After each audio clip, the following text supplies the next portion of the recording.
Wa qala sallallahu alaihi wasallam ad-dunya mata' wa khairu mata'iha al-mar'atu salihah. Katanya Rasulullah sallallahu alaihi wasallam, dunia itu adalah perhiasan. Sebaik-baiknya perhiasan adalah wanita yang salihah. Rumah ini perhiasan. HP Samsung S9, S10, Mi 10, Mi Note atau Redmi Note apa, Realme, macam-macam itu perhiasan. Mobil mulai dari Lamborghini, dari Ferrari, Jazz, Wuling misalnya, itu juga semuanya perhiasan. Wuling yang terbaru bisa diajak berbicara, harganya 300 juta, itu juga perhiasan. Tapi sebaik-baiknya perhiasan adalah al-mar'atus sholihah. Coba kita pikir, kalian punya mobil yang mahal harganya 3 miliar misalnya, mentok-mentok cuma kamu naiki saja. Dia minta belanja yaitu bensin, perawatan, dan manfaat bagi kamu hanya bisa menyampaikan kamu ke satu titik ke titik yang lain. Kamu ngantuk, sudah kamu tidur, tapi tidak bisa diajak komunikasi dengan baik. Tapi coba kalau wanita yang solihah, istri yang solihah, kamu pengen apa? Semuanya pelayanan lengkap, servisnya baik dan maksimal. Makanya wanita yang solihah ini adalah sebaik-baiknya perhiasan. Dapatkan itu. Seperti itu. Wanita yang solihah itu kayak gimana wanita yang solihah? Itu yang menjadi tanda tanya para pelajar dan juga mahasiswa-mahasiswi. Seperti apa sebenarnya wanita-wanita solihah itu? Ya kan? Kita akan menjelaskan.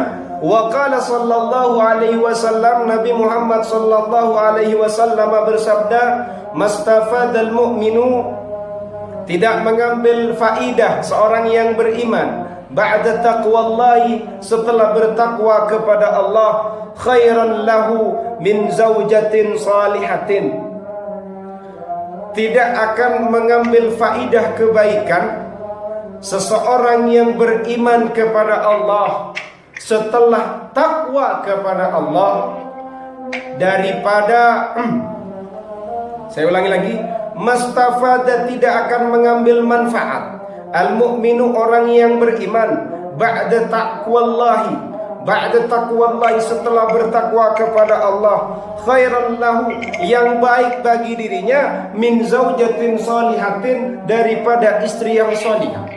Orang yang beriman ini akan mengambil manfaat kebaikan itu pertama kali menggunakan jalur takwa kepada Allah. Orang kalau bertakwa kepada Allah, maka manfaat bagi orang yang beriman luar biasa. Imannya semakin kuat, perilakunya semakin baik, ibadahnya semakin baik. Apa amal yang baik yang bisa diambil manfaat setelah takwa kepada Allah? Yaitu zaujatin salihah, yaitu istri yang salihah. Istri yang salihah ini oleh orang yang beriman, dia bisa mendapatkan manfaat yang banyak.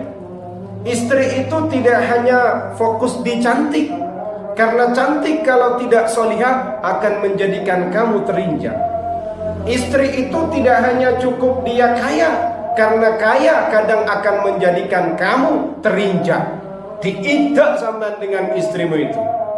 Istri yang betul-betul istri itu adalah istri yang salihah. Kenapa kok istri yang salihah? Lanjutan dari keterangan ini, in amaroha atau jika seorang suami memerintahnya atau maka ia akan patuh kepadanya. Wa in nadhara ilaiha sarrathu, jika sang suami melihatnya, maka sang suami itu akan merasa tenang dan bahagia. Ada seorang istri dilihat oleh suaminya, suaminya itu melihatnya tenang sekali. Ketika suami itu tenang, berarti istri ini hebat. Ketika seorang istri diperintah sama suami, itu bukan menjadikan dia budak, tapi itu bukti kalau istri itu adalah hebat, sosok wanita yang salihah. Wa in aqsama 'alaiha abarrathu, misalnya sang suami ini misalnya bersumpah kepada dirinya, abarrathu, tetap sang istri ini berbuat baik kepada sang suami. Wa in ghaba anha hafizathu fi nafsiha. Misalnya suami sedang jauh dari dirinya, maka sang istri tadi menjaga tubuhnya untuk suami, wa malihi, dan menjaga hartanya suami. Di masa sekarang ini banyak sekali kadang perempuan-perempuan ini sulit yang mau menjadi wanita solihah karena mereka terjebak dengan paradigmanya sinetron, paradigmanya Bollywood, paradigmanya film drakor, sehingga akan menjadikan cara berpikir mereka dalam memaknai hubungan pasangan suami istri ini ada pergeseran makna seperti itu. Nah, ini sebenarnya tidak baik, karena kalau mau jujur tak kasih tahu kepada para kaum perempuan, kaum hawa yang hadir pada majelis ini, saya kasih tahu kepada kalian. Jadi kalau kalian sudah menikah, ingat ya, kalau kalian sudah menikah, maka sejatinya kalian ini harus patuh, harus taat kepada suami. Ingat, ini aturan. Bagaimana kalau misalnya suami saya ini Ustadz, orangnya nggak jelas, nggak becus, dia juga jarang sholat, kemudian kerjaannya cuma mabuk-mabukan, kemudian pada satu hari saya disuruh membuatkan kopi. Kan sebenarnya saya mau kalau Ustaz dan punya suami kayak gitu, apakah wajib saya mematuhi apa yang diminta oleh suami saya? Hukumnya tetap wajib, karena perintahnya cuma membuatkan kopi. Kalau saya tidak mau, apakah saya berdosa dengan suami yang sedemikian? Hukumnya kalau kamu tidak mau diperintah buat kopi, karena memang suami kamu yang liar seperti itu, tetap yang berdosa kamu. Loh, lah nggak enak ini Ustaz, rugi di saya, bukan rugi di kamu, karena kamu yang salah. Kenapa lelaki model seperti ini dulu juga kamu mau menerimanya? Seperti itu.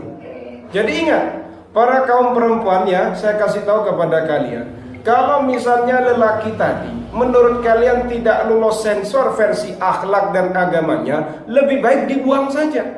Kenapa? Nanti makan hati kepada kalian, akan menyakiti kalian. Kamu nanti berada dalam kondisi yang bumerang. Tidak patuh itu gimana? Patuh gimana? Tidak patuh, kamu akan hancur karena kamu istrinya.